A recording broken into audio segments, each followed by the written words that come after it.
Hey guys, what's up everyone? Welcome back to the channel. This is Shivam Dwivedi and you are watching Economics Easy है।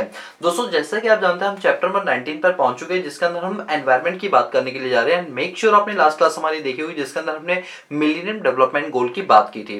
दोस्तों आज के session में मैं आपके साथ बात करने वाला हूँ सस्टेनेबल डेवलपमेंट गोल की। लेकिन पहले मैं थोड़ी सी रिविजन करा के आपका अच्छा सा बेस डेवलप कर देता हूँ जिसके बाद आपको सस्टेनेबल डेवलपमेंट गोल समझने में कोई दिक्कत नहीं आएगी। हमने ये समझा कि जिस तरह से हम अपने पास प्रोडक्शन को बढ़ा रहे थे अपनी इकोनॉमी का जीडीपी बढ़ाने के लिए, ठीक उस तरह से पॉल्यूशन भी बढ़ते जा रहा था, लेकिन वो चीजें हमारे एनवायरनमेंट पर एक नेगेटिव इंपैक्ट डाल रही थी। अब इस नेगेटिव इंपैक्ट को दूर करने के लिए यहां पर क्या होता है, यूनाइटेड नेशन के द्वारा मई 1969 को पहली रिपोर्ट सबमिट की जाती है और उस रिपोर्ट में यह बताया जाता है कि जिस तरह से डेवलप नेशन बल्क में प्रोडक्शन कर रही है इसका नेगेटिव इंपैक्ट हमारे एनवायरनमेंट पर पड़ रहा है। और इसको लेकर अगर हमने चिंता भी से व्यक्त नहीं की और चीजों को नहीं सुधारा तो आने वाले समय के अंदर एक बहुत बड़ा डिजास्टर देखने के लिए यहाँ पर मिल सकता है। इसके बाद से क्या हुआ, यूनाइटेड नेशन और 191 मेंबर नेशंस साथ में जो 22 इंटरनेशनल ऑर्गेनाइजेशन है इन सब लोगों ने मिलकर हमारे एनवायरनमेंट को प्रोटेक्ट करने के लिए कुछ रूल्स एंड रेगुलेशंस बनाए, कुछ गाइडलाइंस वगैरह बनाई जिनको हम क्या बोलते हैं, मिलेनियम डेवलपमेंट गोल बोलते हैं। अब जब ये मिलेनियम डेवलपमेंट गोल बनाए गए थे तो इसमें टोटल 8 गोल थे। जिन 8 गोलों को लेकर यहाँ पर बातचीत की गई थी कि हम 2000 के अंदर ये गोल बनाएंगे और 2015 तक इसको पूरा करेंगे। जिसके अंतर्गत हमने 8 गोल कौन कौन से पढ़े थे, हमने पढ़े थे अपने पास कि हम जो एक्सट्रीम हंगर पॉवर्टी है उसको दूर करेंगे, जो प्राइमरी एजुकेशन है वो हर बच्चे हर कोने कोने तक पहुंचाएंगे, हम जेंडर इक्वालिटी की बात करेंगे, मैन और वुमेन में कोई अंतर नहीं रखेंगे, दोनों बिल्कुल समान होंगे, हम चाइल्ड मोर्टेलिटी रेट की बात करेंगे कि उसको किस तरह से कम किया जा सके, हम जो प्रेग्नेंट लेडीज होती है यानी मैटरनल हेल्थ की अगर हम बात करें हम उसको इंप्रूव करेंगे, हम HIV एड्स मलेरिया जैसी जो बीमारियां है उनको यहाँ पर दूर करने का और उनसे लड़ने की बात करेंगे, हमें इंश्योर करेंगे कि इकोनॉमी को किस तरह से सस्टेनेबल करना चाहिए कि जो फ्यूचर जनरेशन है उसको भी वो रिसोर्सेस मिल पाए जो आज की डेट में अवेलेबल है, और हम अपने पास ग्लोबल पार्टनरशिप करेंगे यानी हाथों से हाथ मिलाकर चलेंगे बाकी अपनी नेशंस के साथ, चाहे वो नेबरिंग नेशन हो या कोई दूसरी नेशन हो, हम उनके साथ कंधे से कंधा मिला के उनके साथ में योगदान देंगे इस इकोनॉमी को आगे बढ़ाने के लिए। जब ये हमने 8 गोल बनाए थे तो वो बनाए थे सन 2000 के अंदर, लेकिन हमारा ये टारगेट था कि 15 साल यानी 2015 तक हम इन सभी टारगेट को अचीव कर लेंगे।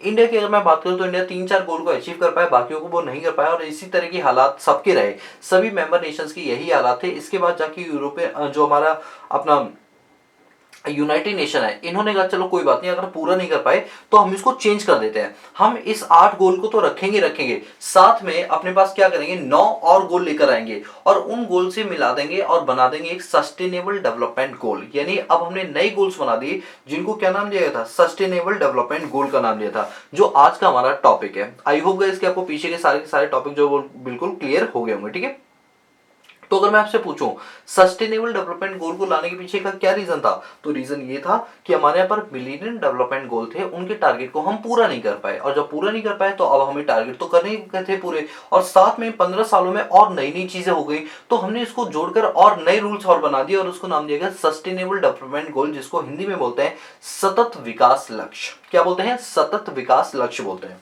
अब क्या है, ध्यान से पढ़ो, फ्यूचर जनरेशन के लिए रिसोर्सेज को बचा कर रखना, इस चीज को लेकर एक रिपोर्ट जारी की गई थी 1987 में जिसको बोला था ब्रिटलैंड कमीशन। दोस्तों इस पे से क्वेश्चन आने के बहुत चांस है, वनडे एग्जाम में तो ये बहुत बार क्वेश्चन पूछा जा चुका है और जो नेट यूजीसी वाला एग्जाम होता है कॉलेज में प्रोफेसर्स के लिए उसमें तो ये बहुत बार पूछा जा चुका है। तो ब्रिटलैंड कमीशन जो है वो इसलिए बनाई गई थी ताकि हम सस्टेनेबल डेवलपमेंट गोल की कड़ी को यहाँ पर आगे बढ़ा सके। तो आप याद रखना कि इन्वायरमेंट की प्रोटेक्शन को लेकर जो रिपोर्ट है पहली वो कब सबमिट की गई थी, 1987 में, जिसको क्या बोलते हैं, ब्रिटलैंड कमीशन बोलते हैं। क्या बोलते हैं, ब्रिटलैंड कमीशन बोलते हैं। बोलो इतना क्लियर हुआ, ये सर डेफिनेटली क्लियर हो गया। चलिए अब हम बात करते हैं कि हमारे यहाँ पर जो सस्टेनेबल डेवलपमेंट गोल है वो कितने हैं। अच्छा एक बात बता, एमडीजी कितने थे, millennium development goal, sir millennium development goal हमारे 8 थे और सस्टेनेबल डेवलपमेंट गोल कितने थे, 17। कितने थे, 17। अब हम एक एक करके वो 17 अपने पास गोल्स पढ़ेंगे कि वो 17 गोल कौन कौन से थे और ये किसने बनाए थे, यूनाइटेड नेशन ने। और हमारा एजेंडा क्या था कि 2015 से लेकर 2030 तक हम इन 17 गोल्स को क्या करेंगे, अपने पास अचीव कर लेंगे।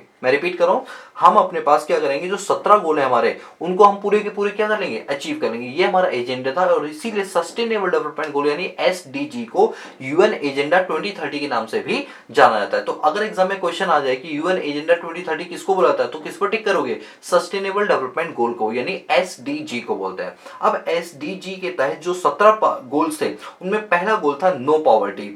नो डाउट कि हमें पॉवर्टी यानी गरीबी को दूर करना है। मैं रिपीट कर दूं, गरीब को नहीं दूर करना, गरीबी को दूर करना है। और आपको पता हो गरीबी को दूर करने के लिए हर कंट्री अपने पास क्या करती है, पॉवर्टी एलिवेशन प्रोग्राम चलाती है, जिसके तहत लोगों को अगर हम रोजगार दे दें या लोगों को किसी तरह से स्किल्ड बना दे तो उनको अच्छे से रोजगार मिल जाएगा। और जिस इंसान के पास रोजगार यानी एम्प्लॉयमेंट होगा डेफिनेटली वो पॉवर्टी ट्रैप से क्या हो जाएगा, दूर हो जाएगा। तो पॉवर्टी को दूर करना सबसे पहला जो है इसका क्या था, मोटिव था। Number 2 zero hunger. Zero hunger में ये था हमारा मेन मोटिव कि जो लोग हमारे यहाँ पर माल न्यूट्रिशन या जिनके पास खाने के लिए खाना नहीं है उनको किस तरह से बेसिक खाना भी यहाँ पर प्रोवाइड किया जा सके, जिसके लेकर यूनाइटेड नेशन ने बोला कि हर सरकार की रिस्पॉन्सिबिलिटी बनती है कि वो अपने अपने लेवल पे, चाहे वो राज्यों के स्तर पर हो या केंद्र स्तर यानी स्टेट लेवल पे या यूनियन लेवल पे, आपको क्या करना है, अपनी सिटी के अंदर अगर कोई ऐसे हंगर की समस्या चल रही है तो उसको दूर करने के लिए आपको डिफरेंट डिफरेंट प्रोग्राम्स बनाने पड़ेंगे। दोस्तों अगर मैं आपसे पूछूं तो क्या आप मुझे बता सकते हो इंडिया में हंगर को लेकर कौन कौन से प्रोग्राम चलाए जिनसे हंगर को दूर किया सके?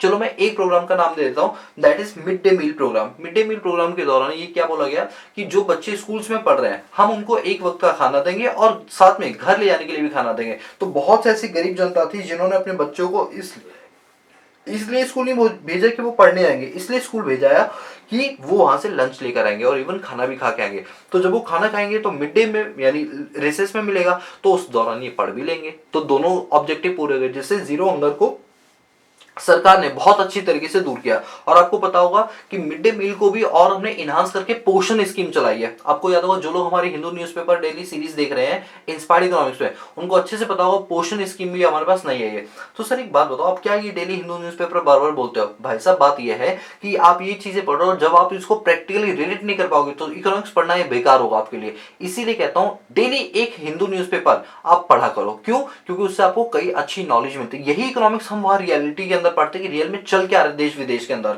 और ये मैं ही पढ़ाता हूं आपको, तो आपको ज्यादा टेंशन लेने की बात नहीं है। देखो वो वीडियो ऑलरेडी 20 से 30 मिनट की होती है, आप उसकी स्पीड भी बढ़ा लोगे तो 10-15 मिनट के अंदर पूरा न्यूज़पेपर पूरे दिन भर के काम खत्म हो जाएगा। आपको खुद नहीं पढ़ने की जरूरत है, आप बस चीजों को सुन लो, कान में लगाओ लीड और सुबह सुबह सुनने बैठ जाया करो। और ये चीजें हम डेली करते हैं, इसलिए हमारे दूसरे चैनल इंस्पायर्ड इकोनॉमिक्स को भी सब्सक्राइब कर लेना, ठीक है। चलो, तो नो पॉवर्टी यानी गरीबी को दूर करना, और जीरो हंगर मतलब जो लोग माल न्यूट्रिशन जिनके पास खाने को नहीं है उनको खाना प्रोवाइड करवाना।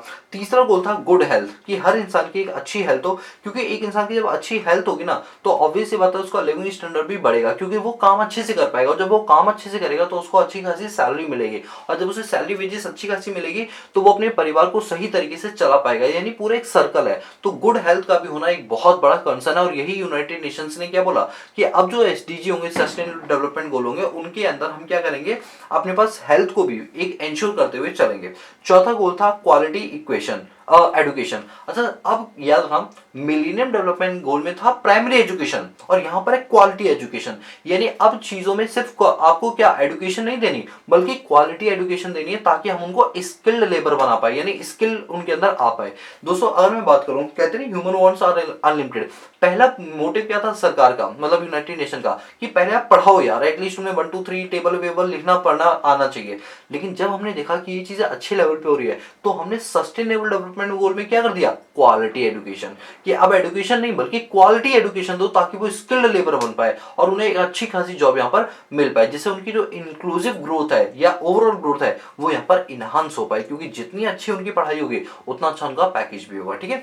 फिर फिफ्थ बोला गया जेंडर इक्वालिटी को लेकर, कि मेंस और वुमेन्स में कोई भी भेदभाव नहीं होना चाहिए। आपको मैंने लास्ट क्लास में एग्जांपल भी दिया था कि किस तरह से एनडीए के अंदर अब महिलाओं की भी भर्ती को जो है वो स्टार्ट कर दिया गया, और किस तरह से भी आर्मी चीफ के अंदर जो उनकी रिटायरमेंट 10 साल के अंदर हो जाती थी, वो नॉर्मल रिटायरमेंट जैसे मेंस की होती है वैसे ही यहाँ पर वुमेन्स की भी रिटायरमेंट दी जाएगी। और जिन कामों में सिर्फ एडमिनिस्ट्रेशन का काम वुमेन को दिया जाता था, अब एडमिनिस्ट्रेशन के अलावा भी आर्मी में उनको काम दिया जाएगा, और उनकी फिजिकल हेल्थ को इग्नोर किया जाएगा यहाँ पर। तो इस तरह से जो जेंडर इक्वालिटी, मैन और वुमेन को दोनों को यहाँ पर बराबरी का दर्जा दिया जाएगा। Six, clean water and sanitation. अब यहाँ पर क्या है कि पीने के लिए स्वच्छ पानी और जो कहते हैं ना कि जो सैनिटेशन होता है हमारा शौचालय, उसको भी बेहतर बनाना बहुत ज्यादा जरूरी है। अच्छा देखो, क्लीन वाटर को लेकर अगर आपको याद होगा तो यूनाइटेड नेशन जनरल असेंबली हुई थी 25 सितंबर 2021 को। उसको लेकर नरेंद्र मोदी ने अपनी स्पीच के अंदर टोटल आपको याद होगा 17 पॉइंट बोले थे। उन 17 पॉइंट के अंदर एक पॉइंट ये भी था कि अब हम गांव के अंदर फ्रेश वाटर जो है वो यहाँ पर सप्लाई कर रहे हैं, क्योंकि हर इंसान का अधिकार है कि उसे फ्रेश वाटर मिले, जिसको लेकर इंडिया जो है बहुत सारी मुहिम वगैरह यहाँ पर चलाती हुई नजर आ रही है। आपको याद है ना, मैंने आपको एक वीडियो के अंदर बताया भी था कि हम फ्रेश वाटर जो है गांव गांव तक सप्लाई करेंगे, ठीक है। तो इसको लेकर यहाँ पर बात हो रही है कि अगर स्वच्छ पानी मिलेगा तो लोगों के अंदर जो हेल्थ कंसर्न्स है वो देखने के लिए कम मिलेंगे। और सैनिटेशन का मतलब क्या है, जैसे आप जानते हो कि पहले जमाने में क्या होता था कि गांव के अंदर शौचालय के लिए खेतों में जाया जाता था। अब खेतों में क्या होता है कि जिस जगह आप वो चीजें कर रहे हो, अब उससे क्या होता था ना कि आपके अंदर ऐसे ऐसे बैक्टीरियाज आ जाते थे जिनसे बीमारियां बहुत बड़े मैसिव लेवल पे होनी शुरू हो गई, और महिलाओं के लिए बहुत ज्यादा खतरनाक होता था, ठीक है, क्योंकि कीट पतंगे वगैरह बहुत सारी चीजें खेतों के अंदर होती है। तो कहा गया शौचालय खुले में ना करके अपनी शौचालय बनवाओ, जिसको लेकर मोदी जी ने फंड्स भी एलोकेट किए। याद है वो डस्टबिन वगैरह भी बनवाए थे, शौचालय वगैरह भी बनवाए थे। क्यों? क्योंकि हमारे सस्टेनेबल डेवलपमेंट गोल में था। ओ अच्छा सर, ये बात है, हमारे गांव के अंदर ना शौचालय वगैरह बनवाए गए हैं अभी रिसेंटली, और जो डस्टबिन वगैरह वो लगवाए गए, तो भाई साहब वो इसीलिए लगवाए हैं सैनिटेशन प्रोग्राम। अच्छा जी, तो Modi ji sustainable development goal के हिसाब से वो लगवा रहे हैं डब्बे वगैरह, अरे वाह, तुम तो समझ गए। अच्छा सर एक बात बताओ, वो ट्रेन एक नई चली थी जिसमें जंजीर बांध के वो लोटा डाला गया था वॉशरूम में, वो भी इसी का पार्ट है? हाँ भाई, वो भी इसी का पार्ट है, क्योंकि ट्रेन के अंदर लोगों की सबसे बड़ी समस्या क्या थी भाई, धोते नहीं थे वो तो कहा गया कि क्लीन वाटर भी देंगे और चुपचाप सैनिटेशन करो, और तुम लोटा लेके भागो तो जंजीर से भी बांध देंगे। तो भाई जंजीर से भी बांध देगा था, ये था हमारा सस्टेनेबल डेवलपमेंट गोल। भाई मैं क्या करूँ यार, पढ़ाई को पढ़ाई तरीके से बना ही नहीं पाता भाई, जब तक मजेदार हो उसमें टिप्स ना हो, ठीक है। तो प्लीज यार हंसो मत, बस जो मैं समझा रहा हूँ उसको समझते जाओ, ठीक है। 7th point, affordable and clean energy. अच्छा याद है, अफोर्डेबल एनर्जी का होना बहुत ज्यादा जरूरी है। एक बात है, खाली क्लीन एनर्जी दे दोगे तो उससे काम नहीं चलेगा। पता चला आप क्लीन एनर्जी दे दो 100 रुपए पर यूनिट, तो कोई ले ही नहीं पाएगा उसे। तो एक तो क्लीन एनर्जी दो और ऊपर से अफोर्डेबल रेट पर दो, क्योंकि अफोर्डेबल इससे क्या होगा कि हर बंदा उस चीज को अफोर्ड कर पाएगा, और जितनी भी एनर्जी है वो हमेशा मॉडर्न एनर्जी होनी चाहिए, क्योंकि ट्रेडिशनल एनर्जी के अंदर क्या होता है ना, एनवायरमेंट है उस पर एक नेगेटिव इंपैक्ट ज्यादा है। मॉडर्न में नई नई टेक्नोलॉजीज के हिसाब से काम करते हैं, तो इससे क्या होता है ना कि एनवायरमेंट पर नेगेटिव इंपैक्ट नहीं पड़ता। और सबसे बड़ी होती है अफोर्डेबल होनी चाहिए, यानी हर बंदा उसको बाय कर पाए। तो ये था हमारा 7वां गोल। अच्छा बताओ अभी तक कितने गोल पढ़ लिए? No poverty, zero hunger, good health, quality education, gender equality, clean water and sanitation, और अफोर्डेबल एंड क्लीन एनर्जी। 8 पढ़ते हैं, good job and economic growth. अच्छा good job and economic growth का मतलब क्या है कि हर इंसान को एक अच्छी जॉब मिले। अच्छा एक बात बताओ, सरकार इतना हमारे बारे में क्यों सोच रही है कि अच्छी जॉब मिले? अरे भाई साहब, हर इंसान का अपना एक मोटिव होता है, कोई भी इंसान फ्री में किसी के लिए काम नहीं करता।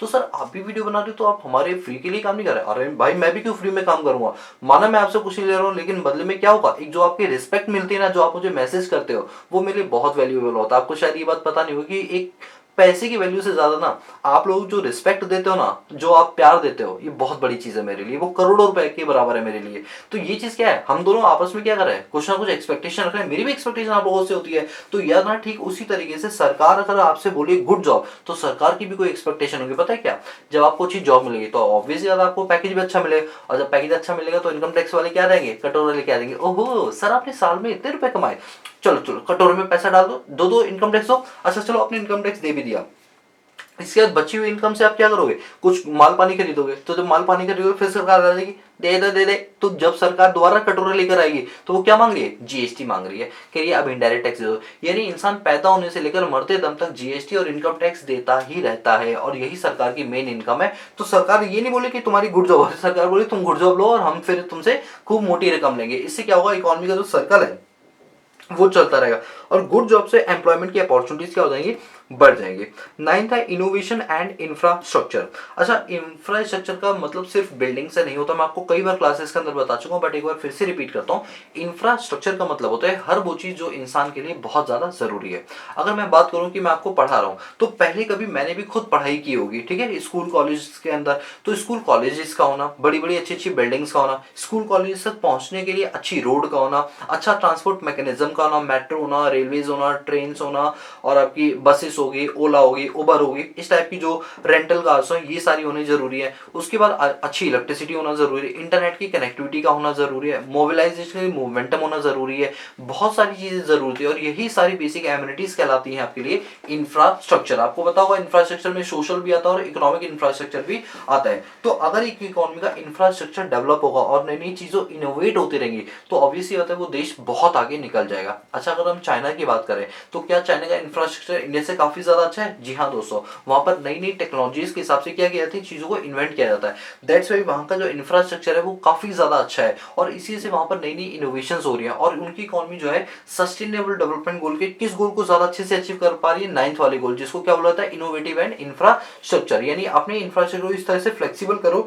कि हर किसी को उसका क्या पहुंच पाए, बेनिफिट पहुंच पाए। इसके बाद है रिड्यूस इन इक्वालिटी। अच्छा, रिड्यूस इन इक्वालिटी का मतलब क्या हुआ कि जो अगर आप कोई भी भेदभाव कर रहे हो, अच्छा ये भेदभाव जो है ऐसा नहीं मैन और वुमेन की बात कर रहे हैं, मैन और वुमेन वाली बात ऊपर हो चुकी है जेंडर को लेकर, यहां पर बात की जा रही है इनइक्वालिटी को लेकर। अच्छा, ये इनइक्वालिटी क्या है, जो कंट्रीज के बीच में है। अच्छा, अगर हम बात करें नाइजीरिया की, बात करें साउथ अफ्रीका की, नो डाउट ये अंडर डेवलपिंग नेशन है, यानी हमसे भी बुरी हालत इनकी है। तो अगर हम इनके लिए कभी कोई काम नहीं करेंगे तो ये बहुत गलत चीज है। अगर आप एक बड़े और अच्छे इकोनॉमी हो तो आपको अपनी छोटी छोटी इकोनॉमी जो कि आपसे नीचे है काफी ज्यादा, उनको उठाने में मदद करनी चाहिए, ना कि आपको भेदभाव करना चाहिए। यानी कोई भी कंट्री किसी भी दूसरी कंट्री के साथ कोई भेदभाव नहीं करेगी। अगर अमेरिका ये बोले नहीं हम इंडिया के साथ कोई रिलेशनशिप नहीं रखना चाहते तो आप ऐसा नहीं कर सकते हो, क्योंकि ये करना कहीं ना कहीं चीजों को गलत बना रहा है और सस्टेनेबल डेवलपमेंट गोल की एक चीज की उल्लंघन कर रहा है, दैट इज रिड्यूस इनइक्वालिटी। यानी अगर दो बड़ी बड़ी नेशंस है और छोटी नेशन का एक्सप्लॉयटेशन करें तो वो ऐसा नहीं कर सकते, उनको बराबरी का ही दर्जा दिया जाना चाहिए। इसी तरह जानते हो जब यूनाइटेड नेशन की जनरल असेंबली की मीटिंग हुई थी 25 सितंबर 2021 को, तो इसमें मोदी जी गए या जितने भी नेशन के लोग गए सबको इक्वली दर्जा दिया गया अपनी बात को रखने का। ऐसा नहीं था कि अमेरिका वाले ज्यादा बड़े, रशिया वाले ज्यादा बड़े, यूके वाले ज्यादा बड़े तो उनको पहली प्रायोरिटी दी गई, ऐसा नहीं। सबको समान दर्जा, सबको समान टाइम, सबको समान बोलने का अधिकार यहाँ पर दिया गया था। ये क्या बताता है कि इनइक्वालिटी नाम की चीज कंट्रीज के बीच में बिल्कुल भी नहीं है, सब क्या है, इक्वल है। इसका 11th है हमारा सस्टेनेबल सिटीज एंड कम्युनिटीज। शहरों का सस्टेनेबल होना बहुत ज्यादा जरूरी है। अच्छा, मान के चलो जैसे बुर्ज खलीफा है, वर्ल्ड की सबसे टॉलेस्ट बिल्डिंग बुर्ज खलीफा, जो कि दुबई यानी यूनाइटेड अरब एमिरेट्स के अंदर स्थापित है। अभी क्या बताओ, हमने इतनी ऊंची बिल्डिंग बना दी, मतलब जो अरब एमिरेट्स वाले उन्होंने बना दी। अब वो बिल्डिंग ऐसी कि भूकंप आता है वो बेचारी गिर जाती है, तो क्या ऐसी बिल्डिंग बनाने का कोई फायदा है? चीज ऐसी बनाओ जो लंबे समय तक टिक पाए, इको फ्रेंडली हो, जिससे किसी भी इंसान को नुकसान ना पहुंचे। याद रखना, यहाँ पर बात बोली कि अच्छी अच्छी सिटीज बनाओ। अगर आप गुड़गांव में जाओगे तो आपको अच्छी अच्छी कंपनीज की अच्छी अच्छी बिल्डिंग्स मिलेंगी, ये होती है सस्टेनेबल सिटीज। ऐसे में क्या होता है ना कि बाहर का इन्वेस्टर ऐसी जगहों पर आना पसंद करता है जहां पर इंफ्रास्ट्रक्चर काफी ज्यादा अच्छा होता है। तो आपको ये ऐसी सिटी मेंटेन करनी है, ऐसी कम्युनिटी मेंटेन करनी है जिसमें हर चीज बड़ी सेफली तरीके से हो। अभी मैंने कुछ टाइम पहले सुना था कि चाइना ने 2020 के अंदर एक ऐसी बिल्डिंग बनाई है जो 45 मिनट के अंदर खड़ी हो गई। अब वो क्या था, बिल्डिंग के स्ट्रक्चर को जोड़कर एक जगह खड़ा कर दिया भाई, इतना तेज मूवमेंटम, ये बहुत बड़ी बात है। 11 मंजिला इमारत बनाई गई थी, ठीक है। चलिए, इसके बाद हमारा 12th reasonable consumption. Reasonable consumption मतलब क्या है कि जैसे आप एक बात हो, दिल्ली के अंदर बिजली फ्री है ना 200 यूनिट तक। अब ये कहूँ कि 200 यूनिट तक बिजली फ्री है तो मैं 200 यूनिट तो दबा के जलाऊंगा, मैं खूब एसी चलाऊंगा, ये करूंगा वो करूंगा, ये चीजें गलत है ना। माना आपको चीजें फ्री में मिल रही है और आप उसका मिसयूज कर रहे हो तो ये गलत चीज है। रीजन, क्योंकि कुछ चीजें ऐसी हैं जो लिमिटेड है हमारे पास, अगर हम उसको सही तरीके से कंजम्पशन नहीं करेंगे तो वो दिन दूर नहीं कि हम ये कहेंगे कि भाई साहब हमारे पास चीजें ही नहीं बची, हमारे रिसोर्सेज ही खत्म हो गए।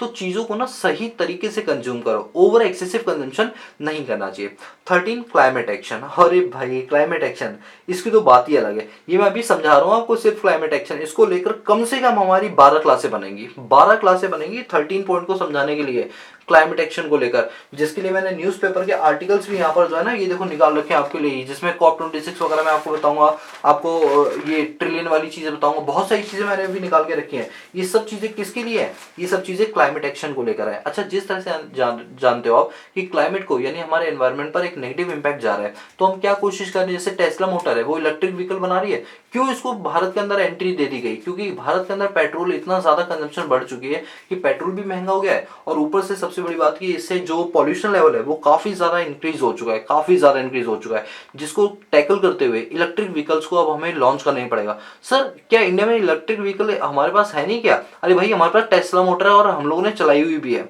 सर नहीं, आप झूठ बोल रहे हो भाई, टेस्ला मोटर हमारी इंडिया की जानते हो कौन सी है? E rickshaw. सर आप तो काफी मजाक कर लेते हो। अरे तो क्या हुआ, टेस्ला मोटर हमारी इंडिया में कौन सी है, ई रिक्शा, छोटा टेस्ला मोटर, ठीक है, और इंडियन टेस्ला मोटर। तो भाई साहब ई रिक्शा देखते हो कितना मजेदार है, आराम से चार्ज करो कहीं भी ले जाओ।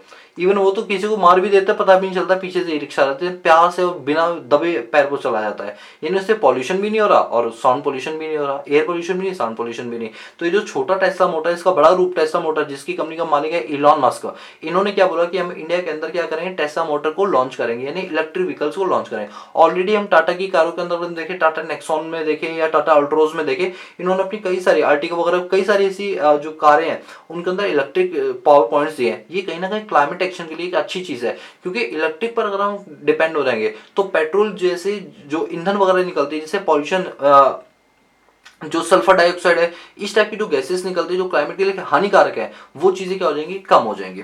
Point number 14, life below water. ये कहा गया कि जैसे लैंड के लिए तो आपने बहुत सारे रूल्स बना दिए, अरे जरा मरीन सिस्टम को भी देख लो ना, हमारा एक्वेटिक सिस्टम भी देख लो, कि जिस तरह से हम अपने पास क्या करें कि मछुआरे इतनी सारी मछलियों को पकड़ लेते हैं तो उनकी जो संख्या है वो कम होती है, एक दिन वो प्रजातियां ही खत्म हो जाएंगी। तो हमें जो लाइफ है ना बिलो द वाटर, यानी पानी के नीचे, हमें उनको भी कंजर्व करके चलना है। यानी यहाँ पर हम कंजर्व करेंगे ओशियंस को, यहाँ पर हम कंजर्व करेंगे सीज को, और जो मरीन रिसोर्सेस हमारे उनको करेंगे। आपने देखा होगा अभी रिसेंटली क्या हुआ कि भारत सरकार ने बोला कि कुछ ऐसी जगह हैं समुद्र में, ऐसी जगह है जहाँ के जो कछुए होते हैं और जो मछलियां हैं वो खत्म होती जा रही है। तो उस पर्टिकुलर रीजन में आप क्या कर सकते हो, कोई भी आप मछली वगैरह नहीं पकड़ सकते हो, वो स्ट्रिक्ट कर दिया गया एरिया, ताकि वो रिप्रोडक्शन प्रोसेस है और भी ज्यादा अपनी संख्या को बढ़ाए। अगर कोई मछुआरा पकड़ लेगा तो एक दिन ऐसा है कि वो प्रजाति लुप्त हो जाएगी। तो लाइफ बिलो वाटर को भी रिजर्व करना, बचाना हमारा एक बहुत ही इंपॉर्टेंट रोल है, ठीक है। 15 पॉइंट है लाइफ ऑन लैंड। अच्छा, जैसे पानी के नीचे हो गया तो लैंड के ऊपर की बात करें कि लैंड पर जो चीजें हैं, जैसे हमारे यहाँ पर फॉरेस्ट है, कई सारे फॉरेस्ट रिजर्व हैं जिनको बायोडाइवर्सिटी बोला गया है, यूनेस्को की साइड से वर्ल्ड हेरिटेज साइट के अंदर लाया गया है। इन सब चीजों को प्रिवेंट करना हमारे लिए बहुत ज्यादा जरूरी है। अभी आसाम के अंदर हमारे पास कई सारे क्या है, अपने पार्क्स हैं, नेशनल पार्क्स हैं, जिनको वर्ल्ड हेरिटेज साइट के थ्रू क्या कर दिया गया है, उनको बायोडाइवर्सिटी के दर्जे के अंदर कर दिया गया है। यानी यहाँ का इकोसिस्टम बचाना हमारे लिए बहुत ज्यादा जरूरी है। कुछ फॉरेस्ट ऐसे हैं जिनको बचाना हमारे लिए बहुत ज्यादा जरूरी है। अभी रिसेंटली याद होगा कि आसाम के 2 फॉरेस्ट के बारे में हमने पढ़ा था, नेशनल फॉरेस्ट है जो यूनेस्को की वर्ल्ड हेरिटेज साइट के अंदर भी कवर होती है, बायोडाइवर्सिटी। तो ये सारी चीज तभी समझ आती है जब आप हिंदू न्यूज़पेपर भी पढ़ो, तो इसलिए कहता हूँ साथ के साथ पढ़ लिया करो। लाइफ ऑन लैंड भी हो गया। 16, piece justice and strong institution. अच्छा, मान के चलो वर्ल्ड लेवल पर अगर आपको न्याय चाहिए तो कहाँ जाओगे आप, इंटरनेशनल कोर्ट में जाओगे। तो इंटरनेशनल कोर्ट में तभी जाओगे जब आपने उनके साथ हाथ मिलाया होगा। तो पीस और जस्टिस के लिए आपका स्ट्रॉन्ग इंस्टीट्यूशन का होना जरूरी है, और वर्ल्ड लेवल पे आपको अपने आप को क्या करवाना है, रजिस्टर्ड करवाना है, ताकि कल कोई डिस्प्यूट हो तो इंटरनेशनल आर्बिट्रेज प्रोसेस के अंदर आप जा पाओ। 17, पार्टनरशिप फॉर द गोल्स। अब पार्टनरशिप फॉर द गोल ये बिल्कुल वही गोल है जो मिलेनियम डेवलपमेंट गोल के अंदर था ना, कि हमें पार्टनरशिप, एक साथ मिलकर काम करना पड़ेगा, क्योंकि कोई भी एक नेशन अपने आप में सारे काम नहीं कर सकती, तो आपस में मिलकर हमें क्या करना पड़ेगा, काम करना पड़ेगा। तो ये वही वाला पॉइंट है, पार्टनरशिप फॉर द गोल्स। बोलो क्लियर हुआ? Yes sir. तो अब मेरी बात को सुनो ध्यान से। आपने मेरे साथ जो मिलेनियम डेवलपमेंट गोल है वो भी कंप्लीट कर लिया, आपने मेरे साथ सस्टेनेबल डेवलपमेंट गोल भी क्लियर कर लिए। तो अब एक बात बताओ, जो मिलेनियम डेवलपमेंट गोल था वो कब आया था? सर मिलेनियम डेवलपमेंट गोल जो है वो सन 2000 के अंदर आया था, और 2015 तक का टारगेट था, जिसके अंदर कितने टारगेट रखे थे हमने, कितने गोल रखे थे सर? एमडीजी के अंदर टोटल हमने 8 गोल रखे थे, लेकिन हम उनको पूरी तरीके से अचीव नहीं कर पाए। इसी वजह से यूनाइटेड नेशन ने क्या किया, इन गोल में और ज्यादा गोल जोड़कर एक बना दिया सस्टेनेबल डेवलपमेंट गोल, जिसके अंदर कितने गोल थे, 17 गोल थे, और इसको कब तक कंप्लीट करना है, 2030 तक कंप्लीट करना है। तो अभी 2030 आने में काफी अभी टाइम है, आप कह सकते हैं अभी पूरे 8 साल है इसके अंदर। तो देखते हैं, हो सकता है आने वाले समय के अंदर इंडिया 17 के 17 गोल क्या कर सकती हो, अचीव कर सकती हो सकता है ना, ऐसा कोई बड़ी बात थोड़ी है। तो चलिए देखते हैं किस तरीके से सारे काम अपने पास कर सकते हैं। तो आई होप गाइस कि आपको सस्टेनेबल डेवलपमेंट गोल जो है वो बिल्कुल अच्छे से क्लियर हो गया, ठीक है। सो गाइस आज की वीडियो लेक्चर सीरीज के लिए इतना रखते हैं दोस्तों। अगर आपको हमारा काम पसंद आ रहा हो तो प्लीज चैनल को लाइक शेयर सब्सक्राइब जरूर कर देना, और साथ के साथ बेल आइकॉन भी प्रेस कर देना, जिससे कि आपको हमारी वीडियोस जब भी आए उसकी लेटेस्ट इन्फॉर्मेशन की अपडेट आप तक मिल जाए, ठीक है। So guys that's all about this video lecture series. बाकी मिलते हैं नेक्स्ट क्लास में, तब तक के लिए पीस आउट।